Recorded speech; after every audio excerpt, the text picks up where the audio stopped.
Hello students, आप लोगों का स्वागत है मेरे यूट्यूब चैनल में। आज हम क्लास 10th मैथ के जो एनसीईआरटी है उसका चैप्टर 5 समांतर श्रेणी अर्थमेटिक प्रोग्रेशन का एक्सरसाइज 5.2 में जो एक क्वेश्चन दिया है ना, क्वेश्चन कौन सा, क्वेश्चन नंबर 7, उसका सॉल्यूशन देखेंगे कि क्वेश्चन नंबर जो 7 दिया है उस क्वेश्चन को हम कैसे सॉल्व करेंगे। इस वीडियो के अंतर्गत उसको देखने वाले हैं। तो ये जो क्वेश्चन है आपके लिए बहुत ही इंपॉर्टेंट है, क्योंकि इस प्रकार का क्वेश्चन आपके एग्जाम में पूछा ही जाता है। यदि आप इस क्वेश्चन को सॉल्यूशन को देख लिए एक बार इस वीडियो में, तो आपको इस प्रकार का कोई भी क्वेश्चन, चाहे आपके एक्सरसाइज में हो चाहे आपके एग्जाम्पल में हो, वो दिया हो तो आपका आसानी से वो क्वेश्चन बन जाएगा। ठीक, तो इस वीडियो को लास्ट तक जरूर देखिएगा ताकि आपको जो सॉल्यूशन है ना, इस प्रकार के क्वेश्चन को कैसे सॉल्व करते हैं वो आपको अच्छे से समझ में आ जाए और अपने एग्जाम्पल एक्सरसाइज का क्वेश्चन आप आसानी से बना लो। ओके, तो वीडियो को स्टार्ट करते हैं। हमारा क्वेश्चन क्या है, देखो ये जो क्वेश्चन है हमारा है ना, एनसीईआरटी में जो 5.2 है उसमें 7 नंबर का क्वेश्चन है। ठीक, क्या बोल रहे हैं क्वेश्चन, उस एपी मतलब अर्थमेटिक प्रोग्रेशन का 31वां पद ज्ञात कीजिए। 31वां पद मतलब 31 टर्म ज्ञात करना है ना, जिसका 11वां पद 38 है, मतलब 11th जो टर्म है उसका 38 है और 16वां पद 73 है ना। 16 टर्म में कितना है, 73। तो हमें ज्ञात क्या करना है, क्वेश्चन में 31 टर्म ज्ञात करना है। ठीक, क्वेश्चन में क्या ज्ञात करने हैं है ना, वो पहले समझो। 31 टर्म ज्ञात करने हैं मतलब T31। देखो एनवा पद का फॉर्मूला कितना होता है हमारा, nth जो टर्म है उसका फॉर्मूला a + n - 1 × d होता है। हमें क्वेश्चन में क्या चाहिए, 31 टर्म चाहिए, 31वां पद चाहिए। तो 31 टर्म चाहिए तो क्या होगा, देखो a+ यहाँ n है तो यहाँ n है। अब n के स्थान पर यहाँ क्या है 31, तो यहाँ हम रख देते हैं 31 - 1 है ना इंटू d। तो क्या निकल जाएगा हमारा, यहाँ हमारा निकल जाएगा T31 a प्लस कितना बचेगा हमारा है ना 30d। इसको हम समीकरण 1 देते हैं। यानी कि यदि हमें 31 टर्म चाहिए, 31वां पद चाहिए, तो हमें इसका मान निकालना पड़ेगा। a प्लस 30d का मान चाहिए। और a प्लस 30d का मान कैसे निकलेगा, जब आपके पास a का मान होगा और d का मान होगा, मतलब प्रथम पद a और सर्वांतर d होगा, तब हम क्या निकालेंगे, 31 टर्म निकाल सकते हैं। अब a और d का मान कैसे निकलेगा, a और d का मान यहाँ जो दिया है 11th टर्म 31 और जो 16 टर्म 73 दिए हैं उसकी सहायता से हम a और d का मान निकालेंगे। जैसे ही a और d का मान निकलेगा उसको वापस रख देंगे यहाँ, फिर हमारा इस क्वेश्चन का आंसर निकल जाएगा। ठीक, तो इसके लिए हम क्या करते हैं, मानते हैं, माना जो AP दिया है, AP का जो प्रथम पद है ना, AP का हम प्रथम पद a मान लेते हैं और जो सर्वांतर है और सर्वांतर हम d मान लेते हैं। सर्वांतर क्या मान लेते हैं, d। माने जो AP का प्रथम पद a और सर्वांतर क्या है, d। अब प्रश्नानुसार क्या हो जाएगा, देखते हैं। प्रश्नानुसार, प्रश्न के हिसाब से 80 क्यों, प्रश्न क्या बोल रहे हैं, 11th टर्म 38 है, 11th टर्म nth टर्म है तो उसको tn से शो किए। अब 11th टर्म है मतलब उसको किसे शो करेंगे, T11th इज इक्वल टू क्या हो जाएगा, Tn है तो फॉर्मूला e + n - 1 × d होता है। n है तो n के स्थान पर क्या है 11th, तो हमारा क्या, अच्छा क्वेश्चन में पहले दिया है उसको लिख लेते हैं। 11th टर्म में कितना दिया है हमारा 38, मतलब T11th इज इक्वल टू दिया है हमारा 38। ठीक, ये क्वेश्चन में दिया है उसको लिख दिया। अब Tn का फॉर्मूला इतना होता है, जब n है तो यहाँ n होता है, लेकिन यहाँ n के स्थान पर 11th दिया है तो हमारा क्या हो जाएगा a + 11th - 1 × d is equal to हमारा क्या हो जाएगा 38। ये क्वेश्चन में दिया है। अब सॉल्व करेंगे तो हमारा हो जाएगा a + 11th में 1 घटाएंगे तो कितना बचेगा -10 × d इज इक्वल टू कितना निकल जाएगा हमारा 38। हम इसको दे देते हैं इक्वेशन 2 दे देते हैं। क्या दे देते हैं इसको, इक्वेशन 2। ठीक, उसके बाद आगे और हमें क्या दिए आगे, 16 टर्म 73 मतलब 16वां पद कितना दिए हैं 73। जब 11वां पद 11 टर्म 38 दिए हैं तो उसको t लेवा लिखिए। अब 16 टर्म मतलब T16 इज इक्वल टू कितना दिए हमारा 73 है ना। अब इसको हम इस फॉर्मूले के हिसाब से लिखेंगे, जब n है तो यहाँ n के स्थान पर 16 है तो इसमें रखेंगे फॉर्मूले में, तो a + 16 - 1 × d is equal to क्या हो जाएगा हमारा 73। इसको सॉल्व करेंगे तो a प्लस इसमें से है ना 16 में माइनस करेंगे तो कितना बचेगा हमारा 15 × d इज इक्वल टू 73। इसको हम दे देते हैं इक्वेशन 3। ठीक, तो हम इक्वेशन 2 और इक्वेशन 3 प्राप्त कर ली। इक्वेशन 2 और इक्वेशन 3 को हम कहाँ से प्राप्त किए हैं, जो क्वेश्चन में दिया है। 11th टर्म में 38 और जो 16 टर्म है वो 73, मतलब 11वां पद 38 और जो 16 पद है वो हमारे कितने थे, 73। इसकी सहायता से हमने समीकरण 2 और समीकरण 3 को प्राप्त कर लिया। अब हम आगे क्या करेंगे, इन दोनों समीकरण की सहायता से 2 और 3 की सहायता से हम ए और डी का मान निकालेंगे, मतलब प्रथम पद और सर्वांतर का मान निकालेंगे और उस मान को हम समीकरण 1 में रख देंगे, ए और डी के स्थान पर रखेंगे, फिर हमारे इस क्वेश्चन का आंसर आ जाएगा। अब ए और डी का मान कैसे निकालेंगे ये भी है, ये भी सोचना पड़ेगा, है ना। तो उसमें कोई सोचने की जरूरत नहीं, आप समीकरण 2 और 3 को स्पष्ट रूप से देखो। ये समीकरण 2 a plus 10d is equal to 38 और समीकरण 3 a plus 15d is equal to 73 दिया है। तो समीकरण 2 और 3 को यदि आप अच्छे से ध्यान से देखो तो आपको याद आ जाएगा। आप बिल्कुल इसको ध्यान से सोचोगे तो आपको याद आ जाएगा। हमने क्या पढ़ा है, linear equation in two variable में हमने देखा है कि वो इस, है ना, लीनियर इक्वेशन इन जो टू वेरिएबल होते हैं उसी फॉर्म में है ये।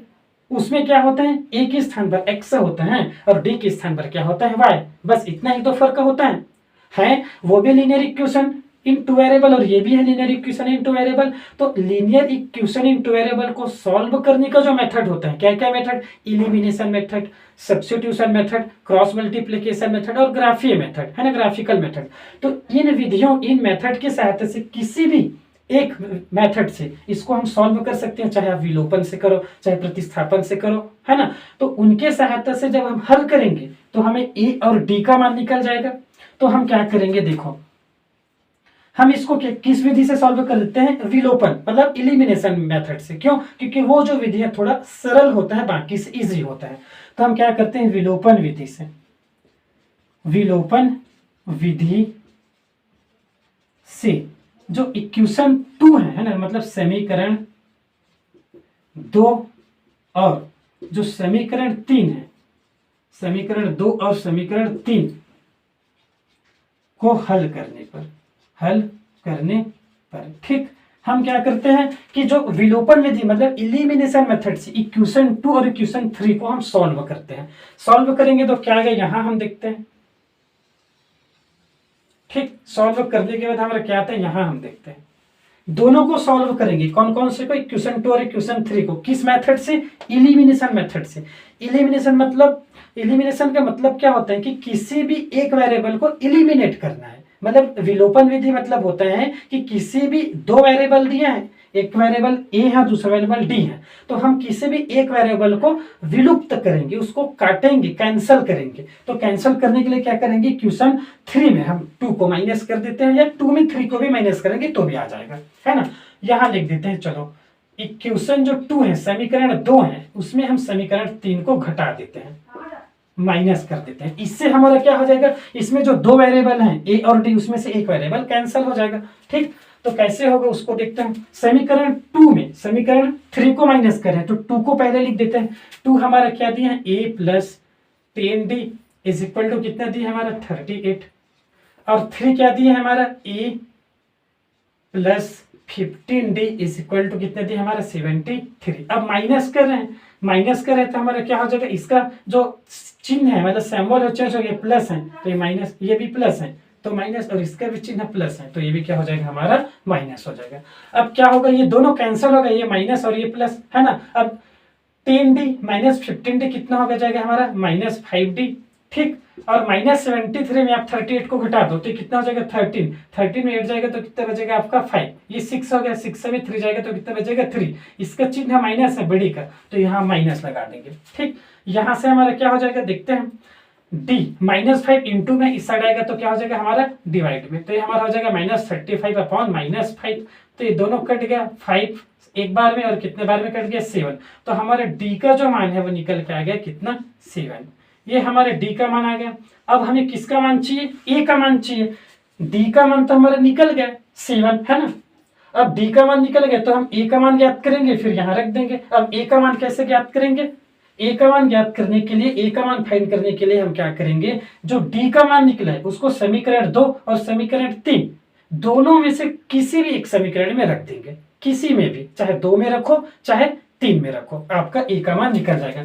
तो मैं क्या करता हूँ, इसको डी का जो मान है उसको समीकरण 2 में रख देता हूँ। डी का मान समीकरण 2 में रखने पर, डी का जो मान है उसको समीकरण 2 में रख देते हैं। तो समीकरण 2 हमारा क्या दिया, देखो A plus 10d is equal to 38, A plus 10d is equal to 38। ठीक, हमने क्या कर रहे हैं, डी का मान इसमें रखेंगे तो a प्लस 10 इंटू डी का मान कितने हमारा 7, तो ये हो जाएगा 7 इज इक्वल टू 30। डी के स्थान पर हमने 7 रख दिया।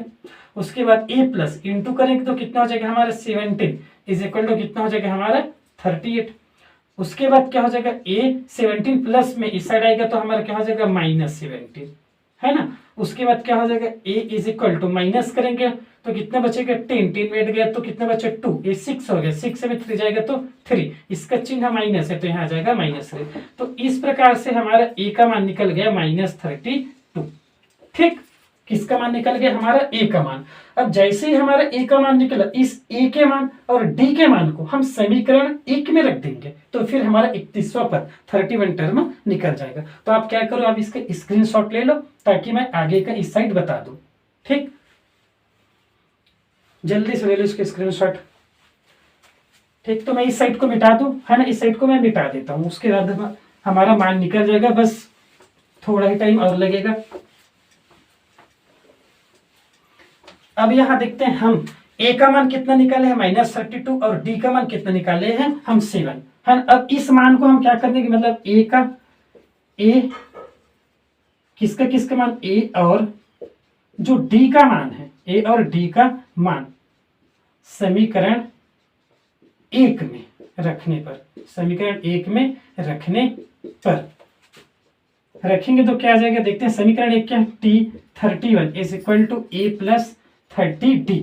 ठीक, तो क्या हो जाएगा t31 is equal to a का मान कितना है हमारा -32, ये हमारा a का मान है, प्लस ये क्या है 30 इंटू d का मान कितना निकाले, d इज इक्वल टू 7, तो हमारा हो जाएगा 7, कितना आ जाएगा -32 प्लस 7 किसके साथ इंटू करेंगे तो 7 इंटू 0 0, 7 इंटू 3 कितना हुआ हमारा 21, तो इसको इंटू किया तो इतना आ गया।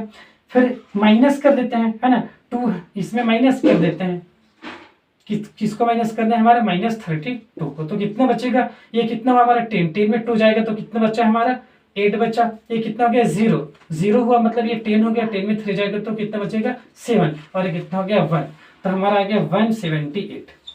ठीक, तो ये हमारा किसका मान आ गया, 31वां पद आ गया, मतलब t31 टर्म आ गया। तो ये जो है हमारा आंसर हो जाएगा, यही हमें क्वेश्चन में ज्ञात करना था।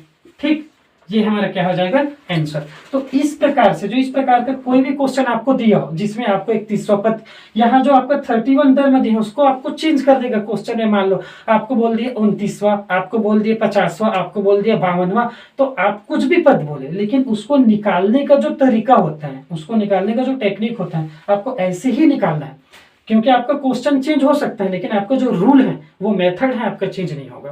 तो मेन काम आपका क्या है कि अर्थमेटिक प्रोग्रेशन का जो क्वेश्चन होते हैं उसमें आपको देखना क्या है कि क्वेश्चन में क्या दिया है और आपको क्वेश्चन में निकालना क्या है। उसके बाद उसको आराम से सोच समझ कर आराम से आप सॉल्व करो। ओके, तो वीडियो आपको अच्छा लगा हो तो चैनल को सब्सक्राइब कीजिए और अपने दोस्तों के पास शेयर जरूर कीजिए ताकि उनको भी ये विधि, उनको भी इस प्रकार का क्वेश्चन का बनाने का तरीका समझ में आ जाए।